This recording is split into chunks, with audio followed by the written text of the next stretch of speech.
మాటే చాలయ్యా యేసు నాకు, నీ మాటలోనే జీవం ఉన్నది. మాటే చాలయ్యా యేసు నాకు, నీ మాటలోనే జీవం ఉన్నది.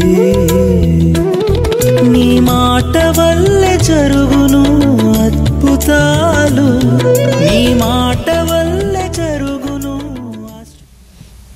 కొన్నిసార్లు అక్కడ నుంచి వెళ్ళిపోయాడు, ఆయన దూరంగా వెళ్ళిపోయాడు. ఎందుకని? ఆయనకి ఇంపార్టెంట్ పని ఉంది, ఇలాంటి వివాదాల్లో చిక్కుకోకూడదు. క్లారిటీ ఉంది ఆయనకి. పౌలుకు ఉందా క్లారిటీ? చాలా స్పష్టమైన క్లారిటీ ఉంది. చూడండి పౌలు ఏం చెప్తున్నాడు చూడండి ఒకసారి. అపోస్తల కార్యాలు 26:19 అగ్రిప్పరాజుతో ఆయన మాట్లాడుతూ, కాబట్టి అగ్రిప్పరాజా, ఆకాశము నుండి కలిగిన ఆ దర్శనమునకు నేను అవిధేయుడను కాను. నేను అవిధేయుడను కాను. పౌలుని నడిపించింది ఏంటి? ఆయన పరిచర్యని దిశానిర్దేశం చేసింది ఏంటి?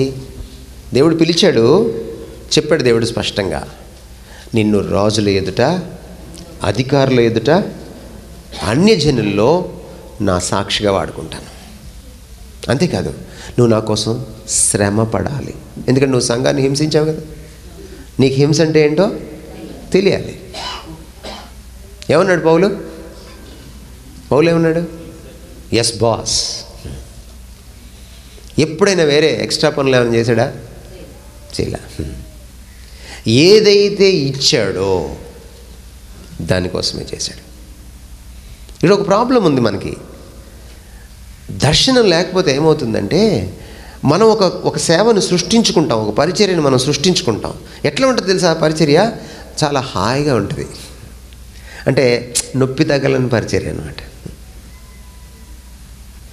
చూడండి మీరు, గత 20-30 సంవత్సరాల్లో భారతదేశంలో, మన తెలుగు రాష్ట్రాల్లో కూడా మీరు చూస్తే సేవకులు పెరిగారు, సంఘాలు పెరిగినాయి.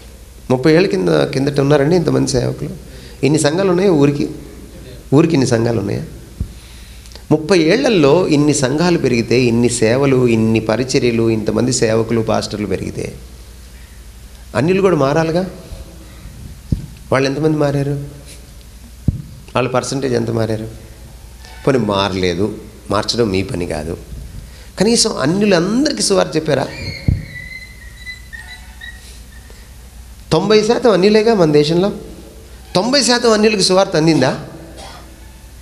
మీ బహిరంగ సభలకు ఎవరు ఎక్కువ వస్తారు?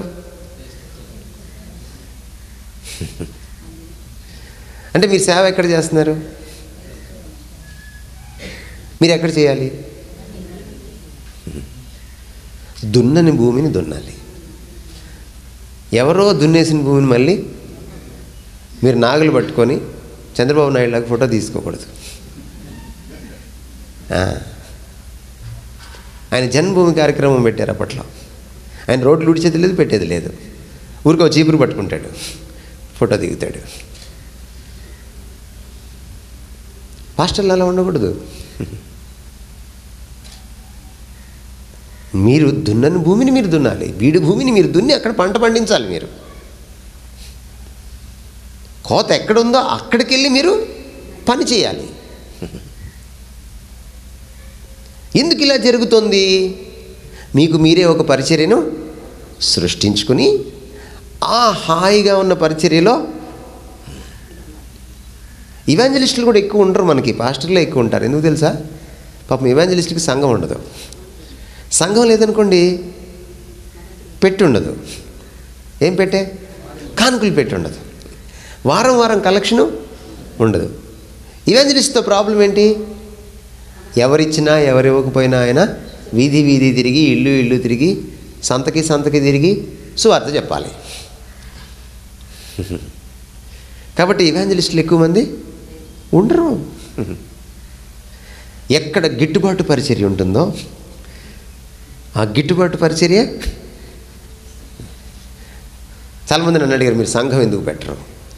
సంఘం లేదు కాబట్టి నేను సంఘస్థుల్ని ఏమనకూడదట, పాస్టర్లని ఏమనకూడదట. ఇదేమిటిది? నేను విడాకులు ఇచ్చిన వాళ్ళని ఏమన్నా కౌన్సిల్ చేయాలంటే నేను మా ఆవిడకి ఎవడ విడాకులు ఇవ్వాలా? ఏమిటండి ఈ లాజిక్? యాక్సిడెంట్ అయిన వాళ్ళని పరామర్శించాలంటే నాకు కూడా యాక్సిడెంట్ అవ్వాలా? ఏమిటి ఈ లాజిక్? నేను ఇందులోంచి మాట్లాడుతున్నానా లేదా, అది ఇంపార్టెంట్. నేను ఇందులోంచి మాట్లాడకపోతే మీరు తీసుకోవాల్సిన పని లేదు. దీనికి అనుగుణంగా నేను మాట్లాడినప్పుడు యాక్సెప్ట్ చేయాలి. యేసుప్రభుకి పెళ్లి కాలేదు, పెళ్లి గురించి మాట్లాడలేదు ఆయన. పౌలు సింగిల్, ఆయన పెళ్లి గురించి మాట్లాడలేదా? పెళ్ళైన పేతురు కంటే ఎక్కువ మాట్లాడాడు. ఎవరు చెప్పారు నీకు? నువ్వు పాస్టర్వా? నువ్వు పాస్టర్ననే అంతటోడివా? అంతటోడు ఏంటి? ఇది బయట రాజకీయ నాయకులు అనుకుంటారు. ఎవరైనా వచ్చి చంద్రబాబు నాయుడు గారిని విమర్శిస్తే నీది ఆ స్థాయి కాదు. దేవుని ప్రపంచంలో, దైవ రాజ్యంలో ఈ స్థాయిలేంటి? స్థాయిలు లేవు ఇక్కడ. నీ సొంత దర్శనంతో నువ్వు పరిచర్య చేస్తే అది నీకు పబ్బం గడుపుకోవడానికి బాగుంటుంది. నువ్వు నీ కుటుంబం డెవలప్ అవడానికి బాగుంటుంది. 18 సంవత్సరాలు ఇదే మందిరంలో ఆయన ఉన్నాడంటే ఆయనకి సొంత అజెండా లేదని అర్థం. ఈ రోజున సంఘం కట్టుకోవడానికి ఆయన పూనుకుంటున్నాడంటే 18 ఏళ్ల తర్వాత, అది కూడా కూలిపోయే పరిస్థితికి వచ్చినప్పుడు. ఈ రోజుల్లో పాస్టర్లు కొత్తగా పాస్టర్ అవుతాడు, కొత్తగా సంఘం పెడతాడు, అనతికాలం అవుతారు, ఇంకొన్ని రోజులకి 400 అవుతారు. వెంటనే ఎజెండా ఏంటంటే పాస్టర్ గారికి సేవలోకి వచ్చి సంఘం ఏర్పడి 3-4 సంవత్సరాలు అయ్యేటప్పటికి ప్రోగ్రాం స్టార్ట్ అవుద్ది. ఏమిటి ప్రోగ్రాము? మందిరం కట్టాలి. ప్రతి ఒక్కళ్ళు సొలొమోనే ఇక్కడ.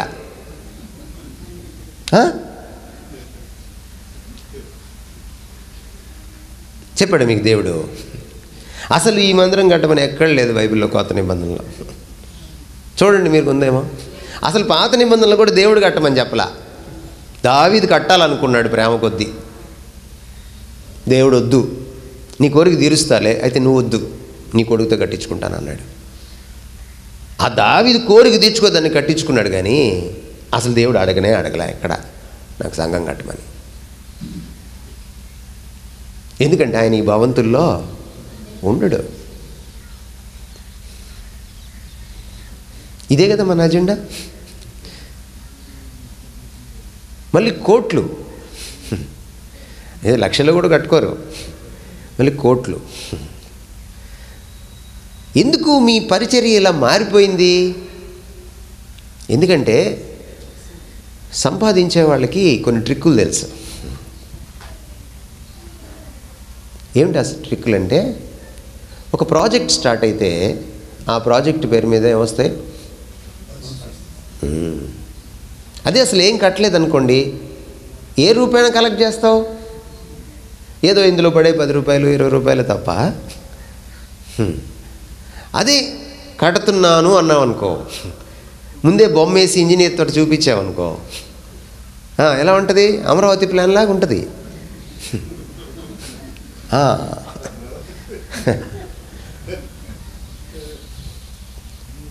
మన అమరావతి కట్టడానికి ఎంతమంది వచ్చారు?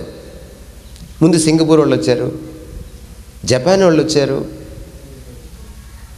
ఇది ఇంగ్లాండ్ నుంచి వచ్చారు, ఇంకేదో ఫ్రాన్స్ అన్నారు, జర్మనీ అన్నారు, చివరికి రాజమౌళి వచ్చాడు. అప్పుడైనా మనకు అర్థం కావాలి ఇది సినిమా ప్రాజెక్టు అని. ఎందుకు ప్రాజెక్ట్ ఎందుకు పెడతారండి? ఓ 10 కోట్లో లేకపోతే ఒక 4 కోట్లో సంఘం కట్టాలి, భవంతి కట్టాలి అని అనుకున్నప్పుడు 4 కోట్లలో కమిషను ఉంటుంది. అసలు ఈ ప్రాజెక్టే లేదనుకోండి, 4 కోట్లు కలెక్ట్ అవుతాయా? కలెక్ట్ అవ్వు, నువ్వు వేసుకున్న కోట్లు తప్ప నీకేం మిగలవు. ఇది తెలివితేటలు. కానీ వాక్యం ఏం చెప్తుంది? మీరు సంఘాన్ని కట్టాలి, కాపర్లు. ఏ సంఘాన్ని? విశ్వాసులనే వ్యక్తుల సంఘాన్ని. సజీవమైన రాళ్ల వలె ఆత్మ సంబంధమైన మందిరాలని మీరు కట్టాలి. అది కదా మిమ్మల్ని కట్టమని. సంఘాలు కట్టద్దని నేను అనట్లా. ఎప్పుడైతే నీకు విజన్ లేదో సొంత విజన్ బయలుదేరుతుంది. పక్కనోడి విజన్ నీ విజన్ అవుతుంది. మిషనరీలు కూడా సంఘాలు కట్టారు, భవంతులు కట్టారు, కానీ వాళ్ళు అంతకంటే ముందు వ్యక్తుల్ని కట్టారు.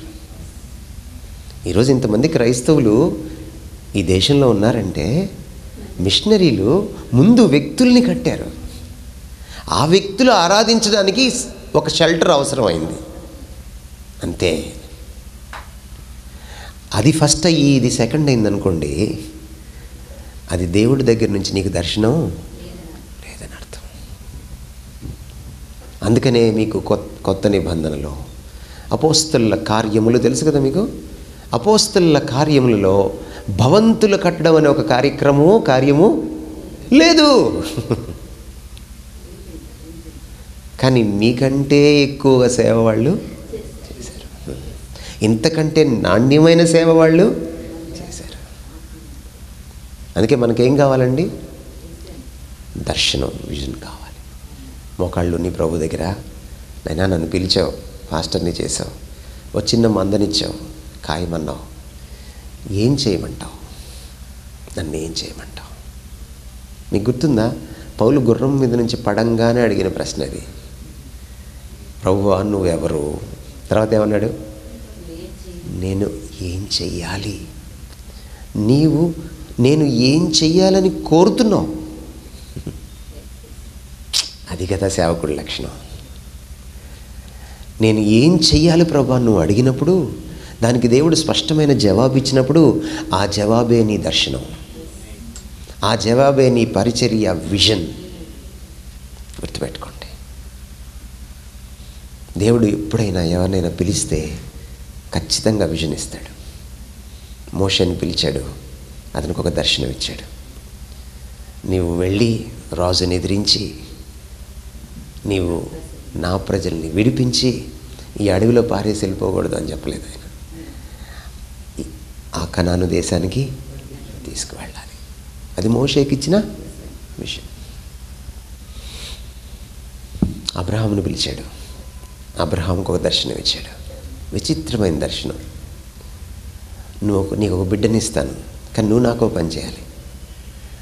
ఆ బిడ్డని నా కోసం పెంచాలి. ఆ బిడ్డ ద్వారా వచ్చే సంతానానికి నా గురించి తెలియజేయాలి. నీతో నేను ఒక ఒప్పందంలోకి వచ్చాను. ఆ ఒప్పందానికి వాళ్ళు కట్టుబడి ఉండాలి వాళ్ళ జీవితాంతం. నీ పిల్లలు, పిల్లల పిల్లల తరాలు. ఎందుకంటే నిన్నెందుకు ఆశీర్వదిస్తున్నానంటే నీ ద్వారా లోకాలన్నింటినీ ఆశీర్వదిస్తాను, ప్రపంచమంతటిని ఆశీర్వదిస్తాను, కుటుంబాలు వంశాలన్నింటినీ ఆశీర్వదిస్తాను. అందుకని వీళ్ళు నాలో ఉండాలి, నాతో అంటుకట్టబడి ఉండాలి. వీళ్ళు నా నిబంధనలో, నా ఒడంబడికలో ఉన్నంతకాలం వాళ్ళు సురక్షితంగా ఉంటారు. అప్పుడు నీ వంశావళి నుంచే నేను లోకరక్షకుడిని తీసుకొస్తాను. అద్భుతమైన దర్శనం. దేవుడు ఎప్పుడు కూడా పిలిచినప్పుడు స్పష్టత లేకుండా పిలవడం. కొంతమంది పిలుస్తుంటారు ఆఫీసుల్లో, ఇళ్లల్లో. ఏంటి సార్ పిలిచారంటే, పిలిచానా ఏమో లేదు, గుర్తొచ్చినప్పుడు చెప్తాలే అంటారు అనమాట. ఎందుకంటే వీడు పిలిచినా కానీ రాడుగా, పిలిచినప్పుడుకో వస్తాడు. కానీ దేవుడు అలా పిలవడం, ఒక స్పష్టమైన చిత్రం ఇస్తాడు నీకు. ఆయన అడగాలి, నన్ను ఏం చేయమంటావు ప్రభా? ఎప్పుడు కూడా మీరు కాపీ కొట్టకూడదు. మూడో విషయం, నాలెడ్జ్ ఆఫ్ ది వర్డ్. దీన్ని మీరు ఔపోసన పట్టాలి. ఈ పుస్తకం ఉందే, ఇందులో ఏముంది? ఇందులో జీవం ఉంది. మనుషుల్ని మార్చగలిగిన ఏకైక శక్తి దీనికే ఉంది, ఇంకెవరికి లేదు. ఈ ప్రపంచంలో దేన్నైనా మీరు మార్చచ్చు, ప్రభుత్వాలను కూడా మార్చచ్చు. కానీ మనిషిని మార్చలేరు, వాడి హృదయాన్ని మార్చలేరు. మీరు చూసుకోండి కావాలంటే. మన దేశంలో ఒక రోగం ఉంది. ఒకడు తాగి తందనాలు ఆడి చెడిపోతూ ఉంటే వాడికి వెంటనే పెళ్లి చేస్తారు, బాగుపడతాడని. అసలు పెళ్ళి కానీ ఒక మనిషిని మారిస్తే ఎన్ని పెళ్ళిళ్ళు చేసుకోవచ్చో. ఎందుకంటే పెళ్ళికి నువ్వు ఎదుగుతావు, మారుతావు. అది ఏం లేదు, వాడు మారకపోగా ఈ అమ్మాయి జీవితం నాశనహ. ఓ గొంతు కొయ్యడం తప్పించి ఏమీ లేదు. మార్చగలిగేదేంటి? వాక్యమే. అందుకనే మీకు నాలెడ్జ్ ఆఫ్ ది వర్డ్, దేవుని వాక్య జ్ఞానం మీకు చాలా అవసరం. అందుకే మీరు ఈ మైక్ పట్టుకొని మాట్లాడేటప్పుడు మీ మాటలు మాట్లాడకూడదు. ఈరోజు మీరు టీవీలో చూడండి, చాలామంది మాట్లాడుతున్నారు. మీరు ఒకసారి నోట్స్ తీసుకొని, మీకు నోట్స్లు దొరుకుతాయి కదా బయట బజార్లో, నోట్స్ తీసుకొని ఎడం వైపు వాళ్ళు మాట్లాడే మాటలు, కుడివైపు అందులోని దేవుడి మాటలు రాయండి. ఇలా ప్రతి పేజీలో రాసుకుంటూ వెళ్ళండి ఓ ప్రసంగం వినేటప్పుడు. మీకు చూడండి ఎన్ని వాళ్ళ మాటలు ఉంటాయో, ఎన్ని దేవుడి మాటలు ఉంటాయో, ఎన్ని వాక్యానుసారమైన మాటలు ఉంటాయో, ఎన్ని లౌకిక మాటలు ఉంటాయో. ఇదేం పాడు పని బామ్మర్ది, దేవుని వాక్యం అది. ఇదేం పాడు పని బామ్మర్ది, ఇదే ఒక దైవజనుడిచ్చే ప్రసంగం.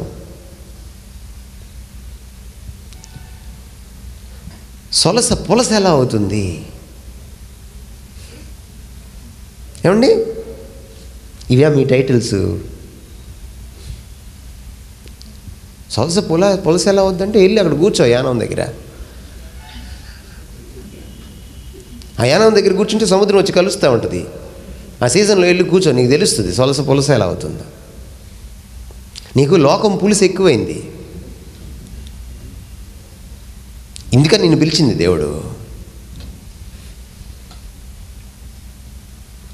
మొన్నకైనా ఏదో ప్రసంగం పెట్టాడు ఒక గ్రూప్లో, మా చుట్టాల గ్రూప్లో నేనుంటే ఆ ప్రసంగం వినమని ఎవరో పెట్టింది మా కజిన్. హెడ్డింగ్ ఏంటంటే, నీ కాపురం కూలక ముందే ఈ ప్రసంగం విను. అంటే ఏమనుకుంటున్నావు నువ్వు? అంటే నీ ప్రసంగం వినకపోతే ఇంక కాపురం చేయలేనా? ఏంటి దరిద్రులు? ఏంటి సమస్య ఏంటి? నీ సమస్య ఏంటి? అలాంటి టైటిల్ పెడితే ఎక్కువ మంది చూస్తారు. ఎక్కువ మంది చూస్తే నీకు ఎక్కువ డబ్బులు వస్తాయి యూట్యూబ్లో. ఆ తర్వాత నువ్వు మళ్ళీ యూట్యూబ్లో టాపర్స్ ఎవరు, పలానా ఆయనకి 8 లక్షలు, ఆ తర్వాత నెక్స్ట్ 7 లక్షలు, ఆ తర్వాత 5 లక్షలు, టాప్ 10లో ఎవరున్నారు? వీళ్ళందరికీ రేపు పరలోకంలో, ఒకవేళ పరలోకంకి వెళ్తే చాపలే. సీతాపతి చాపే గతి.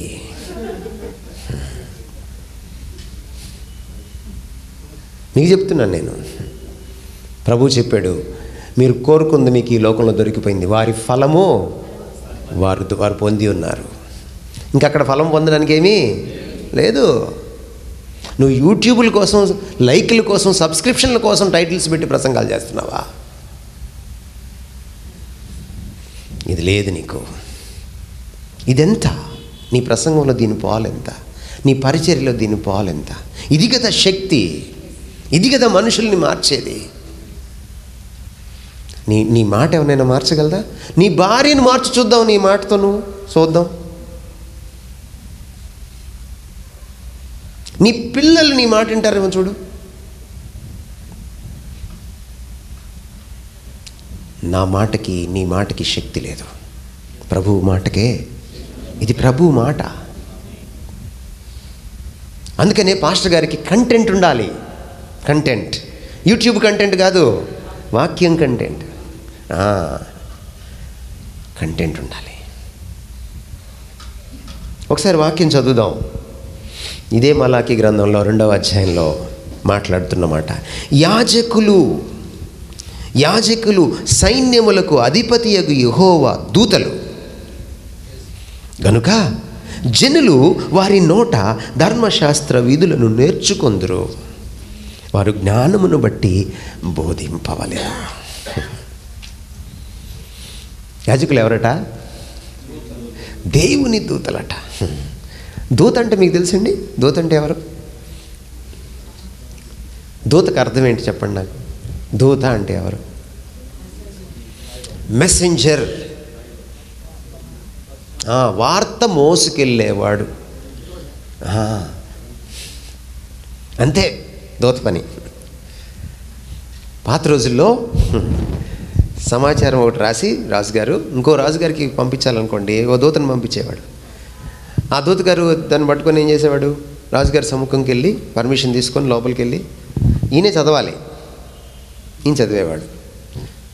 ఆ రాజుగారు చెప్పిన దానికి అటు ఇటుగా ఎక్స్ట్రా ఏమైనా మాట్లాడాడు అనుకోండి, దూత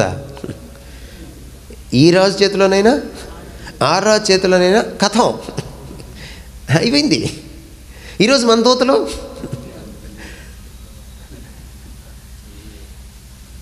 ఆ రాజు గారు పంపిస్తే మన వాళ్ళు టీవీ మీదకి వచ్చి ఆ రాజుగారు చెప్పారు, అది దాని సంగతి తర్వాత అని దాని సంఖలో పెట్టి చెప్పు, చదువు దూత చదువు, మీ రాజుగారు ఏం పంపించారు నాకు. అది సరిలేదు రాజుగారు, నేను చెప్పాలనుకుంటుంది ఏంటంటే, అది ఈరోజు దూతల స్టైల్. అందుకని ఈ టైటిల్స్ ఎలా ఉన్నాయి? లౌకికమైన టైటిల్స్ ఉన్నాయి. ఈరోజు కొంతమంది ప్రసంగాలు వింటే పాపం ఎలా చేయాలో తెలుస్తుంది అన్నమాట. జోబు దొంగ సాక్ష్యం చెప్పాడంట చర్చిలో. ప్రభు తన్ని ఎలా మార్చాడో చెప్పకుండా తాను ఎలా జోబులు కొట్టేసేవాడు అరగంట చెప్పి లాస్ట్ 5 నిమిషాల్లో అట్టాంటి నన్ను యేసు ప్రభు మార్చాడయ్యా అని చెప్పి కూర్చున్నాడంట. ఆ సాక్ష్యంతో ప్రాబ్లం ఏంటమ్మా? జోబులు ఎలా కొట్టచ్చో అర్థమైపోతుంది తప్ప ప్రభు ఎలా మార్చాడో.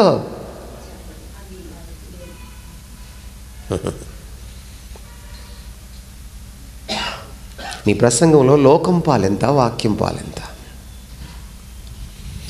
ఈయనంటున్నాడు, జనులట, దేవుని దూతలు కాబట్టి జనులట వారి నోట ధర్మశాస్త్ర విధులను నేర్చుకొందరు, జ్ఞానమును బట్టి వారు బోధింపాలి. Or the people learning the word of God, and when you preach, when you teach, మీరు ప్రబోధించినప్పుడు, మీరు ప్రసంగం చేసినప్పుడు ప్రజలకి వాక్యం అర్థమవుతుందా? వాక్యంలో వాళ్ళు జ్ఞానవంతులు అవుతున్నారా? ఎక్కడెక్కడ ఏ వాక్యాలు ఉన్నాయో తెలిస్తే సరిపోదు. జ్ఞానం అంటే దాని లోతు తెలియాలి, లోతు తెలియాలి, దాని అర్థం తెలియాలి, దాని అంతరార్థం తెలియాలి, దాన్ని పరిస్థితికి ఎలా అప్లై చేయాలో తెలియాలి. అది జ్ఞానం అంటే. జ్ఞానం అంటే థియాలజీ చదివి రావడం కాదు. జ్ఞానం అంటే వాక్యాన్ని నేటి పరిస్థితులకు అప్లై చేయడము రావాలి. మీరు ఉదయాన్నే పేపర్ పట్టుకున్నప్పుడు అనేకమైన సంగతులు సమాజంలో కనపడతాయి మీకు. దాన్ని మీరు వాక్యంతో విశ్లేషిస్తే తప్ప సువార్త చెప్పడం మీకు రాదు. అందుకనే ఒక గొప్ప దైవజనుడు ఏమన్నాడంటే, నీ కుడి చేతిలో బైబిల్ ఉండాలి, నీ ఎడమ చేతిలో న్యూస్ పేపర్ ఉండాలి. రెండింటినీ నువ్వు చదవాలి. బైబిల్తో న్యూస్ పేపర్లో ఉన్న విషయాలని ఎలా సంబోధించాలో నీకు తెలియాలి. ఇది నీకు వచ్చినప్పుడు నువ్వు అద్భుతమైన సేవకుడు అవుతావు. ఎందుకంటే న్యూస్ పేపరు ప్రపంచం ఏంటో నీకు తెలియజేస్తుంది. ప్రపంచం తీరుతెన్నులేంటో ఈరోజు, ఆన్ టుడే, ఈరోజు ఎలా ఉందో ప్రపంచం నీకు చెప్తుంది. న్యూస్ పేపర్ ప్రపంచం ఎలా ఉండాలో చెప్తుంది బైబిల్. న్యూస్కి గుడ్ న్యూస్ని అద్దాలి, న్యూస్కి గుడ్ న్యూస్ని అప్లై చేయాలి. అదే సువార్త చెప్పడం అంటే. ఉందా ఆ జ్ఞానం? ఉందా ఆ కసరత్తు? మీరు ఇంట్లో చేస్తున్నారా? ఊరికే సంఘంలో కార్యక్రమాలు పెట్టేసుకోకండి. పాస్టర్లకి నేను ఒక సలహా, వారంలో ఒక 2 రోజులు ఏ కార్యక్రమం పెట్టకండి, గృహదర్శనం కూడా చేయకండి, ప్రభువుతో గడపండి. మోకాళ్ళ మీద ఉండండి. అప్పుడు వచ్చి మాట్లాడండి. టీవీలో మాట్లాడతారో, ఇక్కడ మాట్లాడతారో, వీధిలో మాట్లాడతారో, సంతలో మాట్లాడతారో, ఎక్కడైనా మాట్లాడండి. మీరు నోరు విప్పితే మీ పెదాలపైన వాక్యం నాట్యమాడుతుంది. వాక్యం మీ పెదాలపైన కనపడుతుంది, ప్రజలకి జాలువారుతుంది. ఎందుకంటే ఇదే కుటుంబాలని మారుస్తుంది, ఇదే సంఘాలని ప్రక్షాళనం చేస్తుంది, ఇదే సమాజాన్ని సరిదిద్దుతుంది, ఇదే దేశాన్ని సరిగా ఎలా నడవాలో దిశానిర్దేశం చేస్తుంది. వెలుగైన క్రీస్తుని ఎరగని ప్రతివాడికి ఇది వాడి పాదాలకు దీపం, ఇది వాడి త్రోవకు వెలుగు. అసలు వెలుగుని ఎరగనటువంటి, వెలుగైన దేవుణ్ణి, లోకానికి వెలుగైన ఈ నీతి సూర్యుడైన క్రీస్తుని ఎరగని ప్రతివాడి పాదానికి ఇదే దీపం, ఇదే అతని త్రోవకు వెలుగు. అంచేత ఇది లేదా మీలో, ఊరికే 10 వచనాలు చదివించడం కాదు, ఆ వచనాల అంతరార్థం ఏమిటి, దాన్ని నేను ఎలా అన్వయించుకోగలను, అది మీ ప్రేక్షక లోకానికి, అది మీ వీక్షక లోకానికి, అది మీ శ్రోతలకు అర్థం కావాలి. ఒకవేళ అలా చెప్పకపోతే ఆయన సన్నిధిలో అడిగి, నైనా చెప్పడం నేర్పించు. అర్థం కాకపోతే నైనా నాకు ఇందులోని లోతుని నేర్పించు. ఊరికే 10 పుస్తకాలు చుట్టూ వేసుకోవడం కాదు. ప్రభువు రాయించాడు దీన్ని. ఇది అర్థం కావాలంటే మళ్ళీ ప్రభువే సాయం చేయాలి. అంతేనా? అంతే, ఇంక వేరే మార్గం లేదు. ఏ ఆత్మ అయితే ఆవేశితం చేసి ఈ వాక్యాన్ని రాయించాడో ఆ ఆత్మదేవుడే మిమ్మల్ని వెలిగిస్తే తప్ప మీకు వాక్యము అర్థం కాదు. ఆ భాగ్యం మీకుందా లేదా? మీకుందా లేదా ఆ భాగ్యం? ఉంది. 1 కొరింథీ పత్రిక 2వ అధ్యాయంలో 9 నుంచి 14 వచనాల్లో పౌలు అదే చెప్పాడు. బయట వాళ్ళకి అర్థం కానివి మనకు అర్థమవుతున్నాయి, బయటవాడు చూడలేనివి మనం చూస్తున్నాం, బయటవాడు వినలేనివి మనం వినగలుగుతున్నాం. చెప్పలేదా? ఎందుకంటే మనకి దేవుని ఆత్మ అన్నింటినీ బోధిస్తున్నాడు. ఆ భాగ్యం మీకుంది. కానీ ఎందుకని మీకు రావట్లేదు జ్ఞానం? ఆత్మదేవుడు ఎవరికి బోధిస్తాడంటే ఆయన సన్నిధికి వచ్చిన వాడికే బోధిస్తాడు. ఏకాంతంగా ఆయన సన్నిధిలో కూర్చొని ప్రార్థిస్తూ వాక్యం చదవాలి, వాక్యానుసారంగా ప్రార్థించాలి. ప్రార్థన వేరు, వాక్యం వేరు కాదు. ప్రార్థిస్తూ వాక్యం చదవాలి, వాక్యానుసారంగా ప్రార్థించాలి. అదొక కార్యక్రమం, ఇదొక కార్యక్రమం కాదండి. కొన్నిసార్లు నువ్వు వంటగదిలో పని చేసుకునేటప్పుడు వాక్యాన్ని ధ్యానించవచ్చు. కొన్నిసార్లు నువ్వు ఏదో న్యూస్ పేపర్ చదువుతున్నప్పుడు కూడా వాక్యపు కళ్ళద్దాలు వేసుకొని న్యూస్ పేపర్ని చదవాలి. జ్ఞానం కొదువైతే నన్ను అడగమన్నాడు. మీరు ఆ వాక్యాన్ని తీసుకెళ్ళి పరీక్షలు రాసే పిల్లలకి పెట్టారు. అది పరీక్షలు రాసే పిల్లలకి చెప్పింది. జీవితంలో పరీక్షలు ఎదురైతే, జీవితంలో శోధనలు, శ్రమలు ఎదురైతే ఎలా వాటిని ఎదుర్కోవాలో, అధిగమించాలో జ్ఞానం కోసం ప్రార్థన చేయమని యాకోబు పత్రిక రాస్తే మీరేం చేశారు? దాన్ని పరీక్షలు రాసే పిల్లలకి పెట్టారు. మీకేమో జ్ఞానం లేకుండా పోయింది. ఆ పిల్లల్ని కూడా మీరు పాడు చేశారు. చదువుకోరా, నీకు జ్ఞానం వస్తుంది, అప్పుడు పరీక్షలు బాగా రాయొచ్చు అని చెప్పకుండా, నీకు పరీక్షలా రా, నీకు ప్రార్థన చేసావు, పెన్ ఇస్తా, ప్రార్థన చేసిన పెన్ తీసుకెళ్తే బాగా రాస్తాడా?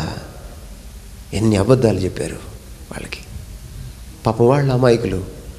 వాళ్ళు అనుకున్నారు పాస్టర్ గారి చేత ప్రార్థన చేయించుకుంటే చాలు పెన్నుకి. నాకు కూడా కాదు, పెన్నుకి, పెన్నుకు ప్రార్థన చేయించుకుంటే చాలు, నేను చదవకపోయినా. ఇదేం పెన్ను అనుకున్నావు?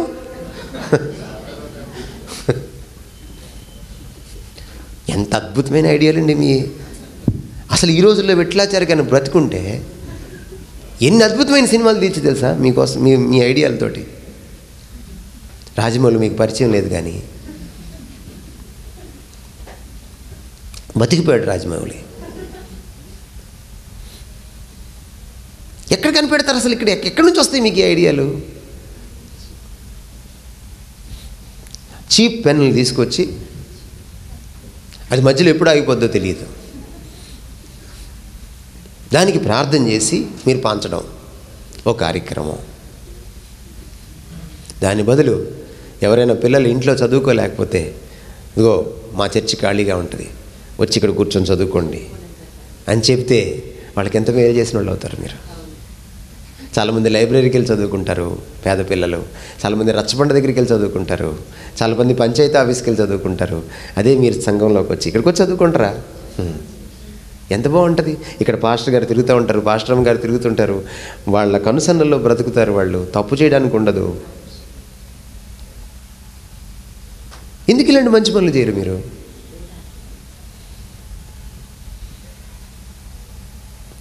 వాక్యం లోపించినప్పుడు సొంత ఐడియాలు పుట్టుకొస్తాయండి.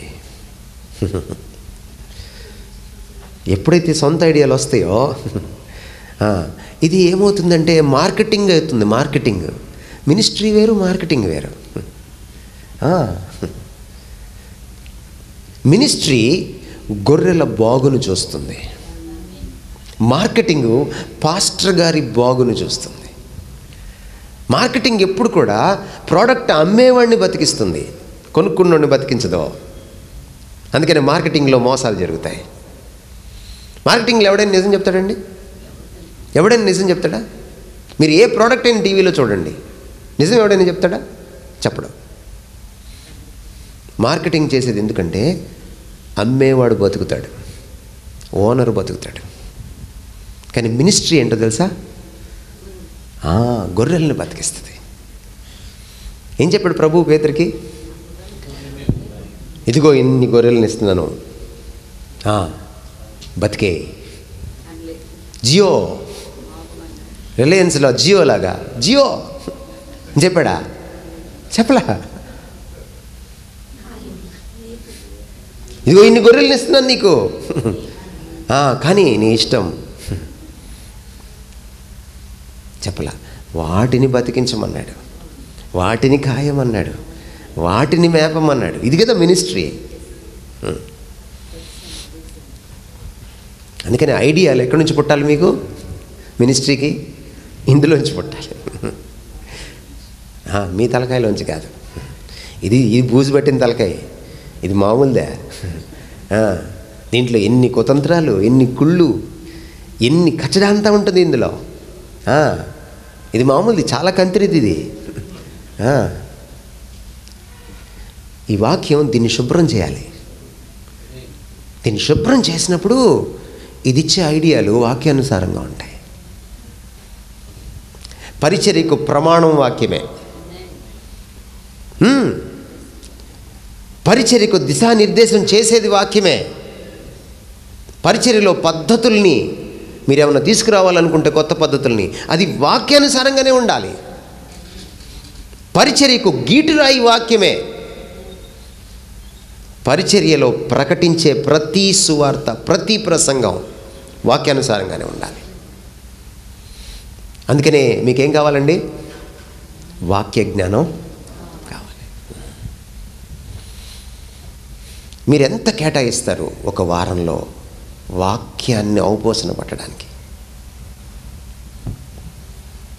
వాక్యానికి మీరు ఎంత శ్రద్ధ చూపిస్తే అంతగా మీరు దాన్ని సొంతం చేసుకోగలుగుతారు. గమనించండి. బోధకులతో ప్రాబ్లం ఉందండి. వాళ్ళు ఎప్పుడు చెప్పడానికే రెడీగా ఉంటారు. వాళ్ళకి చదివే ఓపిక. వాళ్ళు ఏమనుకుంటారంటే చదివేశాం, మేము చదివేశాం. అలాంటి వాడితో దేవుడు కొత్తగా ఏమీ మాట్లాడు. అందుకే మీరేం చేస్తారు? పాత చింతకాయ పచ్చడిని మళ్ళీ మళ్ళీ వడ్డిస్తారు. కుర్రాళ్ళ భాషలో చెప్పాలంటే మాడిపోయినట్టుని మళ్ళీ మళ్ళీ వేస్తారు. అందుకే మీ ప్రసంగంలో జీవము ఉండదు. వెనకటి కాలంలో ఒక గొప్ప ప్రసంగికుడు ఆస్వాల్డ్ శాండర్స్ ఏమన్నాడంటే, ప్రతి ప్రసంగం మారు మనసు పొందాలి అన్నాడు. ఏమన్నాడు? ప్రతి ప్రసంగం మారు మనసు పొందాలి అన్నాడు, పునర్జన్మెత్తాలి అన్నాడు. Every sermon should Born again. Every sermon should Born again. ఎందుకని? దేవుడు మాట్లాడినప్పుడు అది ఎప్పుడు తాజాగా ఉంటుంది. ఎందుకంటే నేటి పరిస్థితులకి, నేటి తరానికి, వారి స్థితిగతులకి, వారి సమస్యలకు అనుగుణంగా దేవుడు మాట్లాడతాడు తప్ప వేరేది మాట్లాడ్డు. అందుకే ఎక్కడో ఎత్తుకొచ్చిన ప్రసంగమో లేకపోతే ఎప్పటిదో ప్రసంగమో అదే ప్రసంగం నువ్వు మళ్ళీ ఇవ్వాలని దేవుడు నిన్ను ప్రేరేపించినా అది సరికొత్తగా ఆయన దగ్గర నేర్చుకొని ఇవ్వాలి తప్ప, అది పునర్జన్మ ఎత్తాలి తప్ప నువ్వు ఆ సద్దన్నం వడ్డించడానికి వెళ్ళలేదు. నువ్వు వేడివేడిగా అప్పటికప్పుడు వండి వడ్డించాల్సిందే. ఈ మధ్య ఇళ్లల్లో రెండో పూట వండుకోవట్లేదు, ఉదయందే సరిపెడుతున్నారు. అందుకని మీ ఆరోగ్యాలు అలా తగలడ్డాయి. వండుకోండి. వండుకోవడం వల్ల కొన్ని లాభాలు మహిళలకు చెప్తున్నాను. సిస్టర్స్ తెలుసుకోవాల్సిన విషయం ఏంటంటే, మీరు 2 పూట్ల పని చేస్తే మీకు ఆరోగ్యం, పొట్టలు తగ్గుతాయి. కొవ్వు బట్టి కొట్టుకులాడుతున్నారు, అది కూడా తగ్గుద్ది.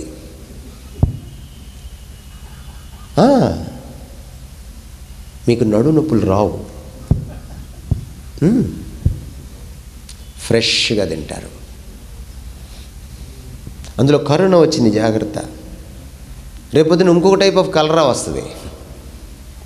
మీరు మాట వినలేదనుకోండి, దేవుడు తెగులు పంపించి మొత్తాన్ని డిసిప్లిన్ చేసేస్తాడు సింపుల్గా. ఇట్లా మాలాంటి వాళ్ళు చెప్పినప్పుడు వినండి. నేను మంచిగా చెప్తున్నా, ఆయన అట్లా ఉండడు. ఆయన చూసి చూసి చూసి ఒకరోజు ఇస్తాడు, తట్టుకోవడం కష్టం. తాజాగా వడ్డించండి. చర్చిలో కూడా, టీవీలో కూడా తాజాగా వడ్డించాలంటే తాజాగా ప్రభువుని కలవాలి, తాజాగా ఆయనతో గడపాలి, తాజాగా ఆయన నుంచి పొందాలి. అప్పుడే నువ్వు తాజాగా వడ్డించగలుగుతావు. మీరు మార్కెట్కి వెళ్ళి మొన్నటి కూరగాయలు తెచ్చుకుంటారా చెప్పండి? తెచ్చుకుంటే మీ అంత అజ్ఞానులు, అవివేకులు లేరు. సో సెకండ్ హ్యాండ్లు వాడేసినవి వద్దు, సెకండ్ హ్యాండ్ ప్రసంగాలు కూడా వద్దు. ఈ మధ్య మీరేం మాట్లాడలేదేంటి బ్రదర్? మీరు యూట్యూబ్లో మాట్లాడితే బాగుంటుంది అంటారు కొంతమంది. ఎందుకో తెలుసా? రాసుకోవడానికి. క్రిస్మస్ లోపే క్రిస్మస్ గురించి మాట్లాడాలంటారు, ఒత్తిడి చేస్తుంటారు కొంతమంది. ఎందుకంటే క్రిస్మస్కి ఏదైనా ఐడియాలు ఇస్తానని. నేను కాదు ఇవ్వాల్సింది, దేవుడు ఇవ్వాలి. ఆయన దగ్గర కూర్చోండి. నాలెడ్జ్ ఆఫ్ ద వర్డ్ చాలా ప్రాముఖ్యమండి మీకు. దాంతోటే మిమ్మల్ని మీరు సరిదిద్దుకోగలరు, దాంతోటే మీ సంఘాన్ని మీరు కట్టుకోగలరు, సంఘాన్ని ప్రక్షాళనం చేసుకోగలరు, జీవితాలు సరిదిద్దుకోగలరు. అది తప్పుదిద్దుటకు, నీతి యందు శిక్ష చేయుటకు కదా, ఉపదేశించుటకు కాదంటారా? అది ప్రయోజనమై ఉంది. వాక్యం, దేవుని నోటి నుంచి వచ్చే మాట ఇక్కడ ఉంది. ఇదేం చేస్తుంది?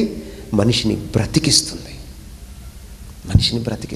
ఒక కుటుంబంలో ఏదైనా సమస్య వస్తే దీని మాట వింటే వాళ్ళ సమస్య సరే అవుతుంది. ఓ కాపురం విడాకుల దాకా వస్తే దీనికి విధేయత చూపిస్తే వాళ్ళ కాపురం నిలబడుతుంది. కాదంటారా? అందుకనే ఇది చేసిన మేలు ఏది చేయలేదు. మీ బాధ్యత ఏంటి తెలుసా? దీన్ని ప్రకటించాలి, దీన్ని ప్రబోధించాలి, దీన్ని ఉపదేశించాలి, దీంతో దిద్దాలి, దీంతోటే సరిచేయాలి. అలా సరిచేయాలంటే ముందు ఇది మీకు తెలిసి ఉండాలి, తర్వాత దీన్ని మీరు పాటించాలి. అప్పుడే మీరు మీ చేసే ప్రబోధానికి, ప్రకటనకి విలువ ఉంటుంది. హార్ట్ ఆఫ్ లవ్ 4వది. సేవకుడికి కావాల్సింది ఏంటంటే హార్ట్ ఆఫ్ లవ్, ప్రేమించే హృదయం కావాలి. ప్రేమించే హృదయం అంటే ఎవరిని పడితే వాళ్ళని ప్రేమించేశారు సంఘంలో. అది కాదు ఈరోజు జరుగుతున్న అవే. ఎందుకంటే నీకేదో మంచి టాలెంట్ ఉంటుంది, అన్న భలే ప్రసంగం చేస్తాడు, అన్న భలే పాటలు పాడతాడు, అన్న సూట్ వేస్తే సినిమా యాక్టర్ లాగా ఉంటాడు, జాగ్రత్త. అన్నకి ఫేస్బుక్లో లైక్లు ఎక్కువ, అందులో అన్నకి ఎక్కువగా అమ్మాయిల లైక్లు ఎక్కువ. ఆ ప్రేమించడం కాదు నేను మాట్లాడుతాను. మొదట దేవుణ్ణి ప్రేమించాలి. ఒక పాస్టరు మొదట దేవుణ్ణి ప్రేమించాలి. పేతురుకి అప్పగించేటప్పుడు ఏం క్వాలిఫికేషన్ చూశాడు? పేతురు నువ్వు థియాలజీ చదివావా అడిగాడా? అడగలా. పేతురు నువ్వేమన్నా చదువుకున్నావా? పేతురు నీకు ఇంగ్లీష్ వచ్చా అడిగాడా? అడగలా. ఏం అడిగాడు? అంతిమంగా ఒకటే చూశాడు దేవుడు. పాస్టర్ గారికి అనేకమైన లక్షణాలు అర్హతలు అవసరం, కానీ అంతిమంగా ఒకటి చూశాడు దేవుడు, నువ్వు నన్ను ప్రేమిస్తున్నావా? ఈరోజు మీరు ప్రశ్న వేసుకోవాలి, నేను నా ప్రభువుని ప్రేమిస్తున్నానా? పాస్టర్స్ మీటింగ్ పెడితే మీరు డబ్బులు అడుగుతున్నారంటే, ఛార్జీలు అడుగుతున్నారంటే ఇస్తే తీసుకోండి, తప్పులేదు. కానీ మీరు దానికోసమే వెళ్తున్నారంటే మీరు ప్రభుని ప్రేమించట్లేదని అర్థం. వెళ్ళవాకండి. మీకు మీ దగ్గర లేవు, ఛార్జీలు లేవు, వెళ్ళకండి. అయినా నా దగ్గర ఛార్జీలు లేవు, నేను వెళ్ళలేను ప్రభువా. అప్పుడు దేవుడు ఛార్జీలు ఇచ్చి పంపిస్తాడు, లేకపోతే ఇంకో పని అప్పగిస్తాడు. అంతేగాని నాకేమిస్తారు, వస్తే నాకేంటి? ఎక్కడైతే ప్రభు ప్రేమ గుండెల్లో విలసిల్లుతుందో, వసిస్తుందో, రాజ్యం వెళ్తుందో అక్కడ స్వార్థం ఉండదు. స్వార్థం ఉండదు అక్కడ. ప్రభువు ప్రేమే. ప్రభువు ప్రేమ లేకుండా నువ్వు పరిచర్య చేయలేవు, చేసిన అది చెల్లదు. I want to tell you this. ఈరోజు చెల్లదు అది, గమనించండి.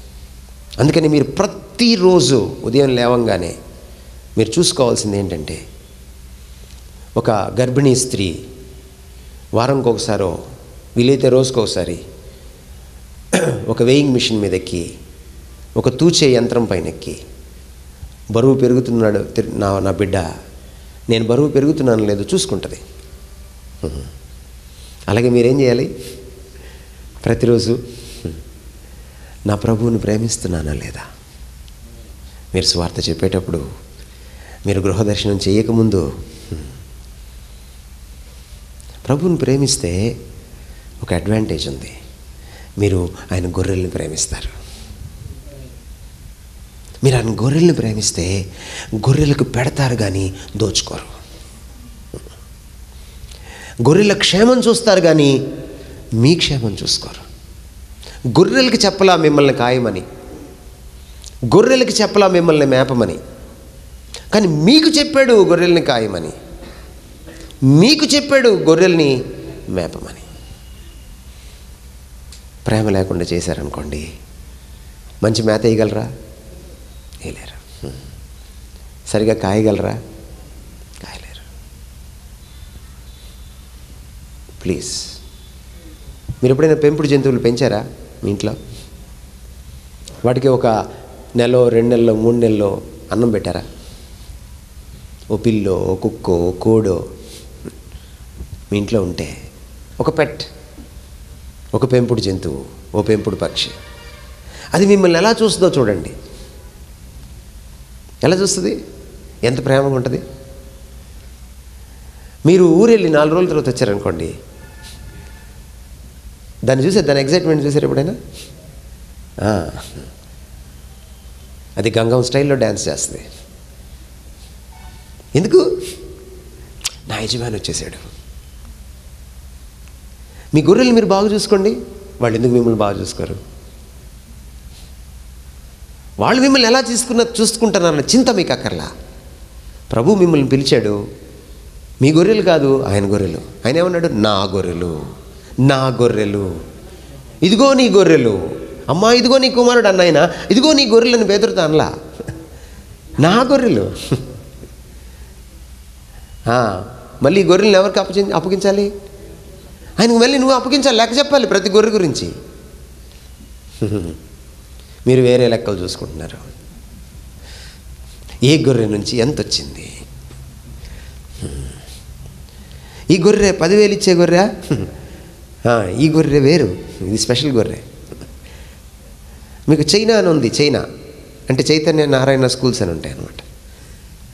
ఆ స్కూల్స్లో ఎలా ఉంటుందంటే ఇన్ని మార్కులు వచ్చినోడికి ఒక సెక్షను, ఈ ఫీజు కట్టినోడికి ఒక సెక్షను, ఈ కులం వాడికి ఒక సెక్షను, వాడికి ట్రీట్మెంటు, వాడికి వెళ్ళే లెక్చరర్లు వేరుగుంటారన్నమాట. పాస్టర్లు కూడా అలాగే తయారయ్యారు. 50,000 శాలరీ పైకి వస్తుందా, అదొక రకమైన పాస్టర్. సీనియర్ పాస్టర్ వెళ్తాడు అక్కడికి. ఇతనికి 10,000 కూడా రావా, నెలకి 5,000 కూడా రావా, దానికి లాస్ట్ 3వ పాస్టర్ వెళ్తాడు. ఒకే పాస్టర్ ఉన్నాడు ఆ చర్చిలో. అలా అయితే వాళ్ళకి వెళ్ళడానికి ఈయనకి టైం దొరకదు. అలా చూస్తున్నావా? ఒక గొర్రెల కాపరి అత్యంత బలహీనంగా ఉన్న గొర్రెని, గాయపడిన గొర్రెని ఎక్కువ శ్రద్ధ పెడతాడు. ఎస్, అవునా కదా? పాస్టర్ గారు ఏం చేయాలి? అత్యంత బలహీనుడిని ఎక్కువ శ్రద్ధ పెట్టాలి. ఇది ఎప్పుడు వస్తుందండి? When you have a heart of love. నీకుండాలి ఆ గుండె. పాస్టర్ గారికి ప్రేమించే గుండె కావాలి. ప్రభువుని ప్రేమించకుండా ఆయన బిడ్డల్ని ప్రేమించలేం, పరిచర్యను కూడా ప్రేమించలేం. మీరు ప్రేమించి పరిచర్య చేయండి, ఆ పరిచర్యలో నాణ్యత ఎంత గొప్పగుంటుందో. మీరు ప్రేమించకుండా పరిచర్య చేయండి, సిస్టర్స్కి బాగా అర్థమవుతుంది. మీ భర్తలకి మీ మూడు అర్థమైపోతుంది భోజనం వల్ల దగ్గర. మీరు బాగా మంచిగా హుషారుగా ఉన్నప్పుడు కూర ఎలా వస్తుంది? మీకు మీ అత్త మీద మీ ఆయన మీద కోపం ఉన్నప్పుడు ఎట్లా వస్తుంది? మీకు సీరియల్ అయిపోతుందేమో అనుకున్నప్పుడు ఎట్లా వస్తుంది? ప్రభువుని ప్రేమిస్తే ఆయన ప్రజల్ని ప్రేమిస్తావు, ఆయన పనిని ప్రేమిస్తావు, అప్పుడు నాణ్యత బయటకు వస్తుంది. అయ్యా, ఈ డోస్ చాలు ఈరోజుకి, రైట్? కాలాతీతమైంది, మీకు చాలా విషయాలు చెప్పగలను. కానీ ఇవి మీరు మనసులో భద్రం చేసుకొని పాటించగలిగితే మీరు ధన్యులు. మీ సంఘాలు మారతాయి, మీ సంఘాలు అద్భుతంగా పరిడి వెళతాయి. మీరు ఎంత చిన్న సంఘమైనా సరే గొప్ప ప్రభావాన్ని మీ ఊరిలో మీరు చూపించగలుగుతారు. ఎస్, ఇది సత్యం. మీరు చరిత్ర చదవండి, క్రైస్తవ చరిత్ర చదవండి, బైబిల్లో ఉంది. బైబిల్ రాయడం ముగించిన తర్వాత 2000 సంవత్సరాల చరిత్ర ఉంది, చదవండి. మీరు సంఖ్య ప్రాముఖ్యం కాదు, నాణ్యతే ప్రాముఖ్యం. మీరు ఇలాంటి నాణ్యత గల పరిచర్య చేసిన రోజున ఈ దేశాన్ని మీరు అద్భుతంగా ప్రభావితం చేస్తారు. నా మాటలు విన్నందుకు ధన్యవాదాలు. తలలు వంచితే చిన్న ప్రార్థన చేసి నేను ముగిస్తాను. మా ప్రేమ కలిగిన తండ్రి, నీకు స్తోత్రాలు. మమ్మల్ని పిలుచుకున్నావు, నీకు స్తోత్రాలు. అర్హులం కాదు, ఏమాత్రం అర్హులం కాదు తండ్రి. మా అర్హత నువ్వే, మా యోగ్యత నువ్వే. నువ్వు సిలువలో మమ్మల్ని కడుక్కోకపోతే, నీ ప్రేమతో మమ్మల్ని హక్కును చేర్చుకోకపోతే, నీవు మాలో క్వాలిఫికేషన్స్ చూడడం మొదలుపెట్టుంటే అయినా మేము ఏమాత్రం ఈరోజు ఇక్కడ ఉండేవాళ్ళం కాదు, ఎక్కడుండేవాళ్ళమో. కనుక తండ్రి, మేము ఎప్పుడు గర్వించకుండా, మేము అర్హత లేని వాళ్ళమని గుర్తెరిగి, యోగ్యులం కాదని గుర్తెరిగి, నీవే మా యోగ్యత అని తెలుసుకొని, ఆ స్ఫురణలో మేము పనిచేయడానికి మా కృప చూపించండి నాయన. ఏదైతే విన్నామో ఆ వాక్యాన్ని నాయన అర్థం చేసుకోవడానికి, జీర్ణించుకోవడానికి, నరనరాల్లోకి ఎక్కించుకోవడానికి, పాటించడానికి, ఆచరించడానికి మా కృప చూపించండి. అవును తండ్రి, మా సేవ నీకు ఒక నైవేద్యంగా, ఒక యాగంగా, సజీవ యాగంగా ఒక బలియాగంగా, ఒక అర్పణగా నాయన ఉండడానికి కృప చూపించండి. నాయన మాకు నాయన వాక్య జ్ఞానాన్ని ఇవ్వండి.